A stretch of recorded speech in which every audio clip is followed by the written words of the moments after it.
Cette fois c'est la fin, on se retrouve pour une nouvelle vidéo Lego. Aujourd'hui, magazine Lego Ninjago Dragon Rising du mois de septembre 2025. Et on commence direct avec la mini-figurine.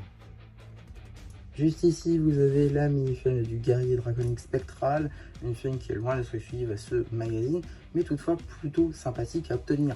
En effet, cette figurine est apparue avec le dragon qu'on verra tout à l'heure que très rarement, que dans des sets assez onéreux. Je pense notamment à l'avion robot de Lloyd, un set donc, je le rappelle, à peu près, il me semble, 100 €. Donc c'est quand même une belle somme. Et donc avoir cette figurine avec le dragon dans le magazine, c'est plutôt cool. Bon, même si la figurine on l'a déjà vue sur la chaîne, on va quand même un petit peu l'analyser en passant donc par les cornes ici longues comme la figurine de tir, mais donc en rouge, qui sera commun à toutes les figurines de draconique. On retrouve également donc la tête de dragon ici en Dark Pearl Grey, très cool hein, dans cette couleur. Armure en Earth Blue. Bon, elle aurait été mieux en Dark Pearl Grey, même si techniquement dans la série la mâchoire, non les épaulettes sont elles en Earth Blue, mais la mâchoire est en Dark Pearl Grey. Donc voilà, je comprends pourquoi ils ont fait ça du coup, mais quand même je pense qu'en Dark Pearl Grey ça rend un peu mieux. Ensuite on a le torse qui est très sympa pour le coup, avec ses bras en bleu clair transparent avec des mains rouges, ça rend franchement très bien. Le torse en aqua est plutôt pas mal également, avec de très belles topographies argentées, rouge et un petit peu de dark azur qui rend franchement très bien. On a également une jambe de fantôme en aqua et bleu transparent, donc en dual molded, qui rend là encore très bien. Sous l'armure et le casque, on découvre donc une topographie avec donc la seule unique expression faciale juste ici, une tête assez énervée qui reprend le visage des guerriers scouts. De l'autre côté, quelques topographies à l'arrière du torse avec toujours un petit peu d'argenté, de dark azur, de earth blue qui rendent franchement très bien. On a également un logo des 5 bannis à l'arrière de la tête. Et donc forcément on a les ailes avec le petit dragon qui rend franchement très bien ici en déclinaison Earth Blue. Toujours aussi dommage que les accroches soient en noir et non pas en bleu. En termes d'accessoires, un katana argenté, tout ce qu'il y a de plus classique. Un peu dommage. Maintenant la carte. Juste ici vous avez la carte en édition limitée numéro LE29, Moro édition limitée. Elle appartient à la série 8 de cartes à jouer et à collectionner, Lego Ninjago Dragon Rising, l'une de 100. Et donc voilà, maintenant qu'on a fait le tour des diverses mini-figurines et autres surprises, on va pouvoir très rapidement regarder le paper bag avec donc une illustration de notre figurine, une image à l'échelle ainsi qu'un petit match-up juste ici, hein, pour qu'on puisse voir un petit peu qu'on a la figurine ainsi que le dragon qui est très important, vous allez le voir. On a ensuite le logo Ninjago Dragon Rising, l'âge qui est évidemment subjectif. On retrouve également une autre échelle juste ici, ainsi que le petit numéro d'item qui vous permettra de le rajouter à votre collection de set ou tout simplement d'obtenir les instructions sur le site Blue Ocean. En ce qui concerne le magazine, on est sur un format classique à 7,99 €. Alors, on va s'arrêter sur ce prix 3 petites secondes.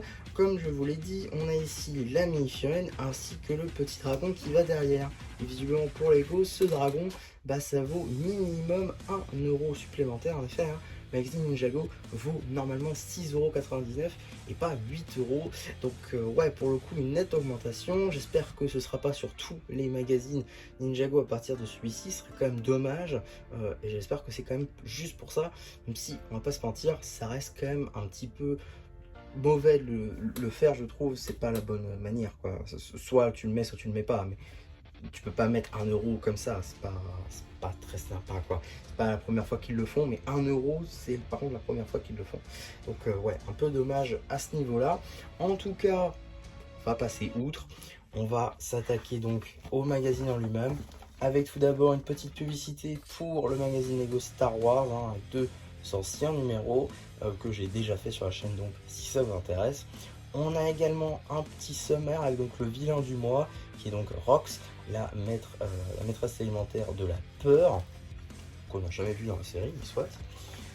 On va donc pouvoir passer à la double page dédiée à notre personnage du jour, en passant donc par le guerrier spectral juste ici, avec des amis devenus ennemis. Donc là on a un draconique, tout ce qu'il y a de plus classique.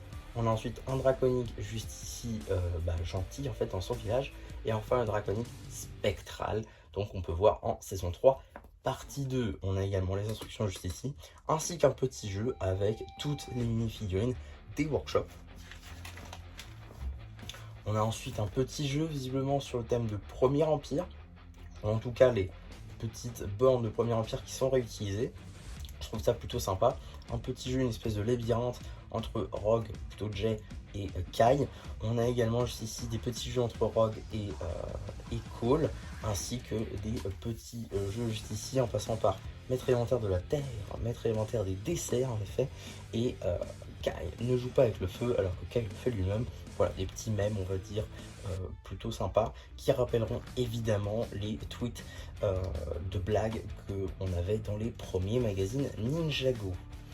On continue donc avec juste ici, ça c'est plutôt sympa d'ailleurs, un petit jeu entre Zane et Pixal quand ils se retrouvent donc en début de partie 1 de la saison 3 avec un modèle de Rapton, du coup avec sa nouvelle version que je trouve d'ailleurs plutôt sympathique à avoir dans le magazine, à voir si on aura une figurine avec, ça peut être plutôt sympa. On a également une petite publicité pour un set de la vague de juin avec donc l'avion robot de Lloyd, set que j'ai déjà présenté sur la chaîne d'ailleurs. Si ça vous intéresse, on continue avec donc la BD, le ninja du ménage. Donc une BD qui sera évidemment disponible sur la chaîne BD, qui met donc en scène Monsieur Froki qui tente de devenir un ninja, qui fait évidemment écho, grandement écho je dirais même, à la saison 3 partie 2 toujours, où Raz lui dit qu'il n'est pas un ninja. Donc voilà, pourquoi pas, c'est assez intéressant. On a également un petit labyrinthe juste ici, plutôt sympa avec donc Lloyd. Je sais pas trop où est-ce qu'il est, mais bon, pourquoi pas. On a également juste ici un petit poster de Zane contre le Draconic Spectral. Un petit poster que je trouve très sympa d'ailleurs, devient un ninja pour la bonne cause. Donc c'est évidemment l'une des paroles de We Rise, même si c'est pas exactement ça, c'est pour les choses auxquelles tu crois. Mais bon, pourquoi pas, en tout cas, j'aime beaucoup parce que c'est littéralement l'image de la miniature de la musique de We Rise de la version saison 3. Donc voilà, très très sympa je trouve. J'hésite même à le décrocher, oui.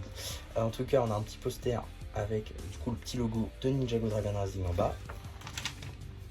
Le danger rôde partout, du coup avec Zane évidemment, contre le Draconic Spectral. On a également l'abonnement, ici dédié donc au magazine Ninjago, Dragon Rising et Legacy. 13 numéros pour 85,50 €. On a ensuite donc une petite suite de bande dessinée, forcément, avec toujours celle de Monsieur Froiki.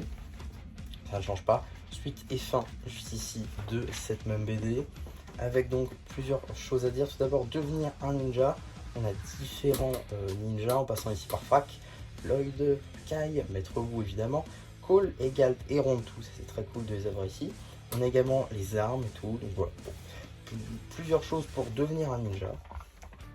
On a ensuite une petite review papier du set de Rontu, set que j'ai déjà présenté également sur la chaîne en mai. Donc voilà, si ça vous intéresse, je vous renvoie vers cette review sortie plus tôt dans l'année.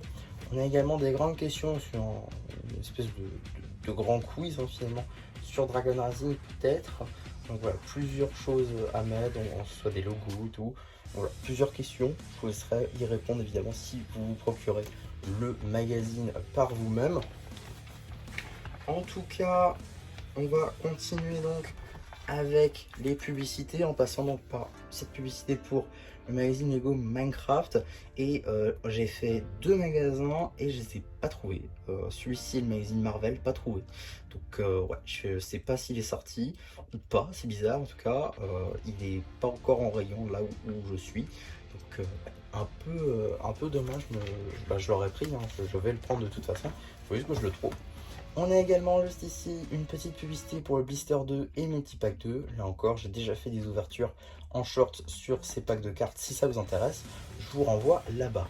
Et donc, qu'est-ce qu'on a dans le prochain numéro du magazine Lego Ninjago Dragon Rising? Ce sera tout simplement Noct.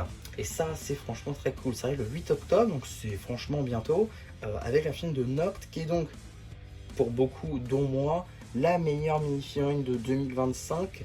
Qui est quand même pas rien du coup de l'avoir dans le magazine. Non, franchement c'est plutôt cool. En plus elle a la même arme que dans les sets, donc non franchement ça peut franchement être l'un des meilleurs magazines, même si elle est réapparue on va dire assez souvent en passant par le combo, Thunderfang que tout le monde a finalement, ainsi que le robot combo. Ça, des sets quand même assez chers, hein. Il n'y en aura pas un en dessous de 70 euros. Donc, l'avoir dans le magazine, surtout si vous voulez que Noct, ça peut être très sympathique. En tout cas, voilà pour ce magazine et pour le prochain. J'espère en tout cas que ça vous aura plu. Surtout, n'hésitez pas à me donner votre avis, vous, pour ce magazine ainsi que le prochain. Ça m'intéresse grandement. N'hésitez pas non plus à liker la vidéo, à vous abonner, à partager. Et voilà, du coup, c'est Tom Charapul qui vous dit bye bye.